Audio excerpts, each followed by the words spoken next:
isn't it better to prepare by expecting a lower number? I'm just, you know what I mean? Like, yeah, in a dream world, PulseChain like 1000X's this cycle. Okay. Yeah. I'm not going to act that it is. I'm going to buy more.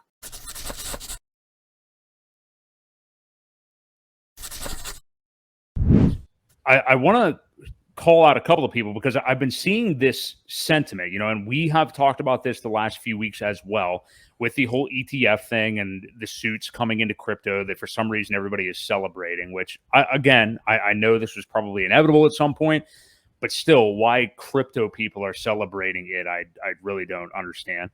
But we have discussed, and there's opposing viewpoints, but we have discussed that happening could really depress and diminish the price of Bitcoin and other crypto assets as we head into this new cycle.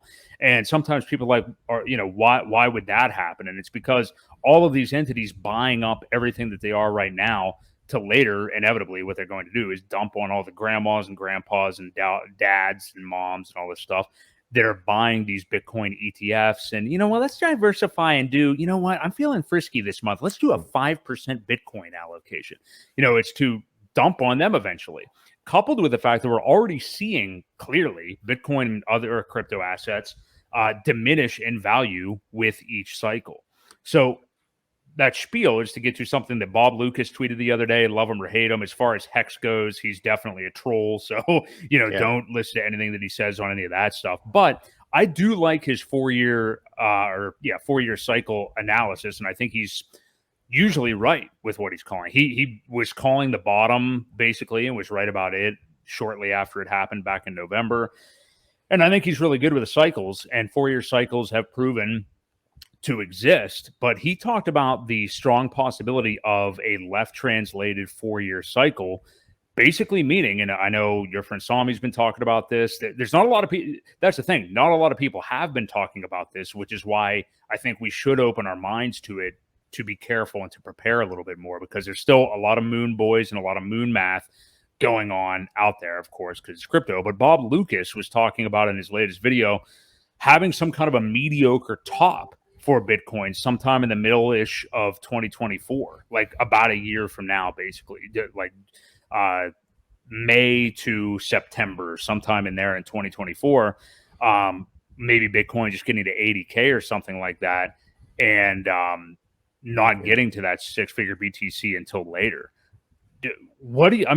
We've talked about this idea, but like another credible source like him to spend that much time on it, I think was interesting. So we've talked about this. What do you think, Ewok? I know you've still talked about planning for over 6-figure BTC in the next bull cycle. If that happens, though, what would your time frame be? Because I don't think, well, maybe you would think next year, but what would your time frame be for what you think the next top will be, and what do you think it will be? I still think the top, well, so 21, 23, I think it's going to be the end of 24. He's talking about earlier in the year. I think it's going to end a little bit later. I've said that, November, December of 24 should be calculated as the top, as the 4-year. And that's how it's kind of played out every cycle that I've been a part of anyway. So, later in the year, I think, the first one was 2017. We topped right at the end of December, the Christmas break, and then this past time for Bitcoin, I believe it was also right in November or December. So yeah, that hasn't really changed, and I don't see that changing. I don't see it going into 2025. Like a lot of people have said, it's going to be a longer bear, but we don't really have anything to go on. History, it never repeats itself, but it usually rhymes pretty close. So, I'm still predicting end of December of 24 to be the top. It might bleed into January a little bit, but at that point, there's a lot of people, and the reason why I think is, as it goes up like that, you get a lot of people that are taking profits and doing things for tax purposes. They want it done in that calendar year.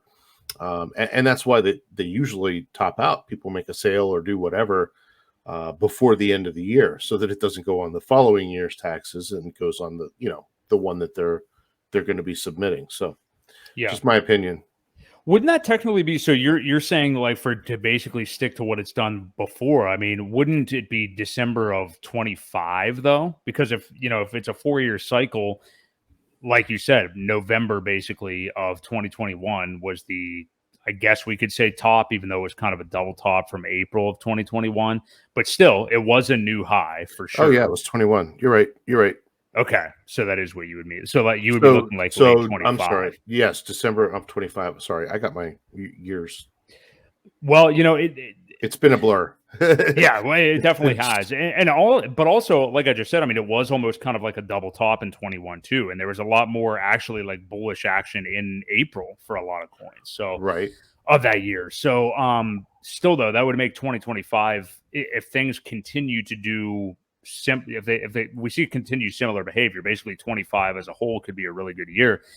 But I do think, and Clifton asked it in the chat too. I mean, to me, if you are preparing, like not predicting it necessarily, but preparing for that left translated cycle idea that Bob Lucas talked about, and seeing a mediocre top about a year from now, and things just not blowing up like they have in the past, there are ways to prepare for that. And I do think it would be wise to do so. I think it just by getting more aggressive right now and DCAing into the stuff that you've wanted to over the last few weeks, which I know you and I have both been doing.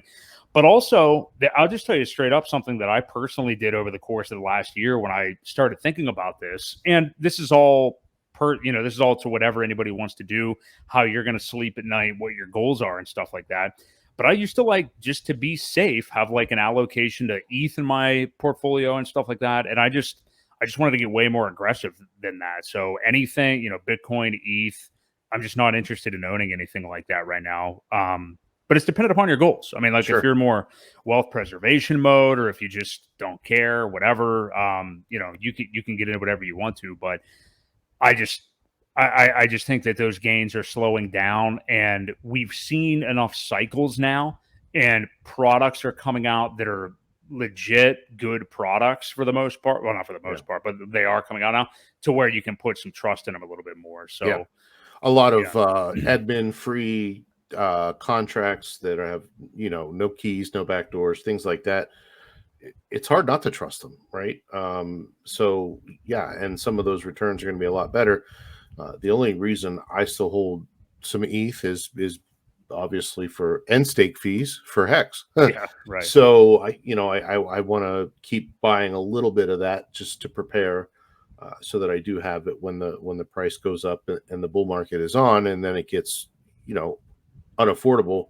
So I'd rather get some now when it is affordable, at least at these prices. Yeah. I guess all I'm saying is like, let's just make sure we consider all scenarios, because I was even watching, I won't say between who, but a stream from earlier today where like there was just crazy bullish numbers being thrown out for PulseChain, PulseX, and everything. And yeah, I get it. Like people, there's like the cheerleader personalities out there, and then there's like the realist personalities out there. Everybody's different. So, Sure. whatever your prerogative is your prerogative, Yeah, you got to pick somewhere in between, right? Right. And if you're, I think that's the right thing to do. But, yeah, if you're somebody that like constantly shits on people that don't have like some maniacal projection, that they may think is maniacal for some of these assets for this cycle, I mean, like, isn't it better to prepare by expecting a lower number? I'm just, you know what I mean? Like, yeah, in a dream world, PulseChain like 1000X's this cycle. Okay. Yeah. I'm not going to act that it is. I'm going to buy more. You know Sure. what I mean? Like, I just think that's the better thing to do, Well, it's funny when you onboard people and you tell them, hey man, it could do 50x, and then it goes on to do a 1000x, and they get mad because why didn't you tell me it could go that high? Well, I could have, but then if it didn't, you'd have been pissed because you told me it was going to 1000x. So you kind of pick your poison, right. At that point, when you're telling people what you really think it could do, you almost have to give them a range, and say it could really do a 10x, or it could do a 5,000x. We just don't know. But you want to prepare for either or. Nice range there. Well, you almost have to, because people didn't think when Richard said that Hex was designed to do a 10,000x in under 2.5 years, that it was even possible, and it did. Yeah, why would you? Yeah, It did. So, you have to kind of play out all the scenarios for people. Otherwise, like I said, they get upset with you that you didn't tell me you could do that. right. Well, and then when you go too high, well, you overestimated, and they're upset that they didn't get those massive Lambo gains. I guess what I'm saying is, whether you're talking to like a new like onboard, or you even do just yourself, it's better to under promise and over deliver for yourself. That's just how I would rather be prepared, instead of just like spouting off about like 1,000x's for every single token in an ecosystem and stuff like that. Like it's just, I think it's being safe to do that, because Sure. I would, I'd rather depart with more capital right now and buy more and more and more. And, again, it's all individualistic. So figure out what it is. What are your goals? Like at the end of this cycle, are you looking to retire? What would that number be for you?